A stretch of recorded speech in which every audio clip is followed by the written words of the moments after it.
मेरा नाम नंदिनी है और मेरी उम्र 20 साल है। मैं दिखने में खूबसूरत और फिगर में भी अच्छी हूँ। मैंने अभी हाल ही में पार्लर का कोर्स शुरू किया है। मैं अपने माँ बाप की इकलौती बेटी हूँ। एक दिन मेरी माँ को उसकी दोस्त का फोन आया। वह बोली कि उसकी बेटी रूपाली का शादी हो रहा है और तुम्हें अपनी बेटी को लेकर शादी से 2-3 दिन पहले आना चाहिए ताकि मैं नंदिनी से रूपाली का मेकअप कर सकूं। मेरी माँ ने कहा, ठीक है। फिर अगले दिन सुबह हम दोनों रूपाली के घर गए। रूपाली और मैं एक ही उम्र के थे, इसलिए मैं उसे नाम से बुला रही थी। जब रूपाली की शादी हुई तो उसकी माँ ने रूपाली को कुछ दिनों के लिए ससुराल भेजा। रूपाली के ससुराल में भी कुछ रिश्तेदार आए थे, लेकिन 2-3 दिन में वे सभी अपने अपने घर चले गए। रूपाली का ससुराल छोटा था, जिसमें 2 कमरे, एक हॉल और किचन था। उसके ससुराल में उसका पति, देवर और सास ससुर ही रहते थे। अब रूपाली की शादी को 2-3 दिन हो चुके थे। रात का समय था और सभी रिश्तेदार चले गए थे, जिससे घर थोड़ा सुनसान लग रहा था। मेरे जीजू सरकारी अधिकारी थे और शादी के लिए 1 महीने की छुट्टी पर थे। देवर का नाम समीर था और उनकी उम्र 22 साल थी। घर में सभी शादी के हंगामे में थक चुके थे, इसलिए समीर ने रात का खाना होटल से मंगवाया। रात का खाना खाकर और सारे काम निपटाकर हम अपने अपने कमरों में सोने चले गए। रूपाली की शादी को 4 दिन हो चुके थे, फिर भी रूपाली और मैं एक ही कमरे में सो रहे थे। एक कमरे में हमारे लिए जगह थी और दूसरी कमरे में रूपाली के सास ससुर थे। जीजू और उनके भाई ने छत पर सोने का निर्णय लिया और हम अपने कमरे में सोने चले गए। रात के 1 बज रहे होंगे जब मैंने पानी पीने के लिए किचन की ओर जाने का सोचा। तभी मुझे पड़ोसी कमरे से अजीब आवाजें सुनाई देने लगी। उस कमरे में रूपाली के सास ससुर सो रहे थे। रूपाली के ससुर की उम्र 50 साल थी और सास की 40 साल। रूपाली की सास इस उम्र में भी बहुत सुंदर और युवा दिखती थी। मैं खिड़की के पास गई और देखने की कोशिश की कि आवाज किस चीज की है। मैंने देखा कि रूपाली की सास और ससुर एक दूसरे में खोए हुए हैं। मैंने सुना कि उनकी सास कह रही थी, आज तुम्हारे बेटे की शादी हुई है, क्या हमें इस उम्र में आनंद नहीं लेना चाहिए? ससुर ने कोई उत्तर नहीं दिया और वह आधे घंटे तक आनंद लेने लगे। फिर दोनों सो गए। मैं किचन में गई और पानी लेकर वापस अपनी कमरे में जाने लगी। तभी मैंने देखा कि जीजू हमारे कमरे के पास थे। मैं धीरे धीरे उनके पीछे गई और दरवाजे के पास ठहर गई। जीजू रूपाली के पास गए और धीरे धीरे उसे छूने लगे। उन्हें देखकर मेरा मन भी कुछ अजीब चाहता था। रूपाली ने जीजू को गले लगाकर रखा और उन्होंने भी उसे गले लगाया। दोनों एक दूसरे की बाहों में खो गए। मैंने भी उस आनंद को महसूस किया, लेकिन मैंने अपने आप को कंट्रोल करने की कोशिश की। अब रूपाली और जीजू दोनों पूरी तरह से शांत हो चुके थे। रूपाली उसी हालत में चादर ओढ़कर सोई हुई थी और जीजू छत पर चले गए थे। कुछ समय बाद मैं भी कमरे में चली गई और रूपाली के पास जाकर बिस्तर पर लेट गई। अगले दिन सुबह उठने पर रूपाली बहुत खुश थी।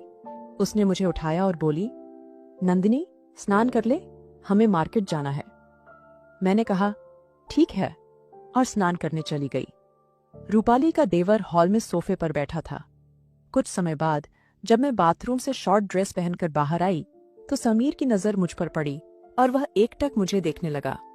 मैं तैयार होने के लिए अपने कमरे में गई और मैं खड़ी होकर मेकअप करने लगी। तभी समीर मेरी कमरे में आया और मुझे गले लगाते हुए बोला, नंदिनी, आज तुम बहुत सुंदर लग रही हो। जब मैंने दादा की शादी में तुम्हें देखा तब मुझे पहली नजर में ही तुमसे प्यार हो गया था, लेकिन मैं तुम्हारे साथ बात करने का सही समय देख रहा था। मैंने उसे कहा, समीर, छोड़ो, तुम क्या कर रहे हो? वह मुझसे दूर हट गया और कमरे से बाहर चला गया। कुछ समय बाद मैं तैयार होकर बाहर आई और हमने खाना खाया। फिर समीर, रूपाली, जीजू और मैं मार्केट चले गए। मार्केट में पहुंचकर जीजू हमें एक बड़े कपड़े की दुकान में ले गए और रूपाली के लिए एक सुंदर नाइट ड्रेस खरीदी। समीर ने मुझे इशारा किया और कहा कि मैं भी अपनी पसंद के रंग की नाइट ड्रेस खरीदूं। फिर हम एक होटल में नाश्ता करने गए और कुछ और खरीदारी की। बाद में जब हम घर लौटे तो शाम हो गई थी। फ्रेश होकर मैंने और रूपाली ने खाना बनाया। फिर सभी ने मिलकर भोजन किया। रात का खाना खत्म होने के बाद जब सभी काम निपटा लिए तो मैं अपने कमरे में गई और समीर की ली गई नाइट ड्रेस पहनकर आई। सभी हॉल में बैठकर टीवी देख रहे थे। कुछ समय बाद रूपाली के सास ससुर अपने कमरे में जाकर सो गए। मैं, रूपाली, जीजू और समीर टीवी देख रहे थे। मैं सबसे पीछे बैठी थी। टीवी देखते समय मैंने देखा कि जीजू धीरे धीरे रूपाली को छूने लगे। रूपाली धीरे धीरे जीजू की तरफ बढ़ रही थी और उसकी इच्छाएं भी जागृत हो रही थी, लेकिन उसने नियंत्रित रहने की कोशिश की। अब देर रात हो गई थी, इसलिए हमने टीवी बंद किया और अपने अपने कमरे में सोने चले गए। जीजू और समीर हॉल में सो रहे थे और हम दोनों लड़कियां कमरे में सो गईं। अचानक आधी रात को मेरे पैर पर किसी का स्पर्श हुआ, जिससे मेरी आंखें खुल गईं। कमरे में अंधेरा था, इसलिए मुझे साफ दिखाई नहीं दे रहा था। जीजू फिर से रूपाली के पास सोए थे और मुझे रूपाली की पीठ दिख रही थी। फिर हड़बड़ी में जीजू का हाथ मेरे शरीर पर भी लगने लगा, जिससे मैं और अधिक रूपाली की साइड में सरक गई, क्योंकि उसका आनंद मुझे भी लेने का मन हो रहा था। मुझे अब खुद को कंट्रोल करना मुश्किल लग रहा था। बाद में रूपाली ने जीजू से कहा, अब बस करो, नहीं तो हमारे शोर से नंदिनी जाग जाएगी। यह सुनकर दोनों शांत हो गए। दूसरे दिन रूपाली और मैंने सुबह जल्दी उठाया। जब से जीजू ने रात में रूपाली के साथ प्रेम करना शुरू किया है, तब से हालात अलग होने लगे हैं। रूपाली अब हर सुबह बिल्कुल ताजगी से और खुशी के साथ उठने लगी थी। घर के काम करते हुए भी वह उत्साही और हंसमुख चेहरा बनाए रखती थी। आज से रूपाली की सास ने मुझे रात में हॉल में सोने के लिए कहा और रूपाली का देवर समीर भी उस रात हॉल में सोने वाला था। रात का खाना जल्दी ही हो गया था, इसलिए हम सब फिर से टीवी देखने के लिए इकट्ठा हो गए। रूपाली और जीजू उस कमरे में सोने चले गए थे। रूपाली का पति बहुत सुंदर और लंबे थे और उनका शरीर भी तगड़ा था। कुछ समय टीवी देखने के बाद हमें भी नींद आने लगी थी, इसलिए समीर ने टीवी बंद कर दिया। टीवी बंद होते ही दोनों कमरों से अलग अलग आवाजें सुनाई देने लगी। सबसे ज्यादा आवाज रूपाली के कमरे से आ रही थी। समीर को पता चल गया था कि आवाज किस वजह से आ रही है, इसलिए वह मुझे एकटक देखने लगा। मैंने उसे ऐसा दिखाया कि मुझे कुछ नहीं पता कि यह आवाज किसकी है। मैंने समीर से कहा, ये आवाज किसकी आ रही है? समीर ने कहा, कुछ नहीं, बाहर किसी का विवाद चल रहा होगा। मैंने कहा, ये आवाज तो मैं तुम्हारे घर आने के बाद से सुन रही हूँ। समीर ने कहा, क्या? मैंने तो कभी नहीं सुना। तुम कब सोई हो? मैं तो छत पर सोया था। अचानक जोर से आवाजें आने लगी थी, जिससे हम दोनों को अब खुद को कंट्रोल करना मुश्किल हो रहा था।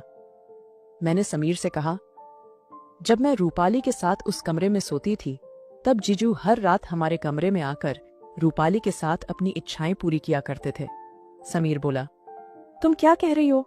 मैंने कहा, अरे हकीकत है। 2-3 बार जीजू हमारे कमरे में आए हैं, चलो मैं तुम्हें दिखाती हूँ। मैंने समीर का हाथ पकड़कर रूपाली के कमरे की खिड़की से देखने का इशारा किया। जब मैंने देखा तो वह जीजू और रूपाली को गले लगाते हुए पाया। ये सब देखकर समीर चौंक गया और धीरे धीरे मेरी तरफ बढ़ने लगा। अब मैं भी अपने आप को नियंत्रण में नहीं रख पा रही थी और मुझे वह आनंद लेना था जो मैंने जीजू और रूपाली के साथ देखा था। मैंने बिना समय बर्बाद किए समीर को गले लगाया और कहा, समीर, मुझे तुम बहुत पसंद हो। मैं भी तुमसे प्यार करती हूँ, पर तुम्हें बताने की हिम्मत नहीं हो रही थी। फिर धीरे धीरे हमने 1-2 बार अपनी इच्छाएं पूरी की। उसके बाद कब नींद आई हमें पता ही नहीं चला। सुबह जल्दी उठकर मैंने स्नान किया और तैयार हो गई, क्योंकि आज मुझे और रूपाली को उसके मायके वापस जाना था।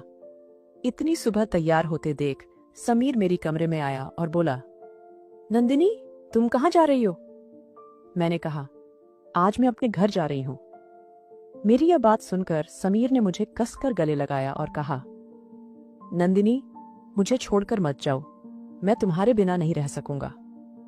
मैंने भी उसे गले लगाते हुए कहा, मैं भी तुम्हारे बिना नहीं रह सकती, लेकिन मुझे जाना पड़ेगा। हमें अपने रिश्ते के बारे में परिवार वालों को बताना है, फिर शादी करनी है और जिंदगी भर साथ रहना है। फिर हम सबने साथ में खाना खाया और निकल पड़े। जीजू ने हमें गाड़ी में बैठाकर घर तक छोड़ दिया। हम घर जाते समय मैंने रूपाली को समीर और अपने बारे में सभी बातें बता दी। जब हम घर पहुंचे तो रूपाली ने मेरे शादी के बारे में अपने माता पिता से बात की और उन्होंने हाँ कर दी। कुछ दिन ऐसे ही बीत गए और हमारे परिवार वालों ने हमारी शादी तय कर दी।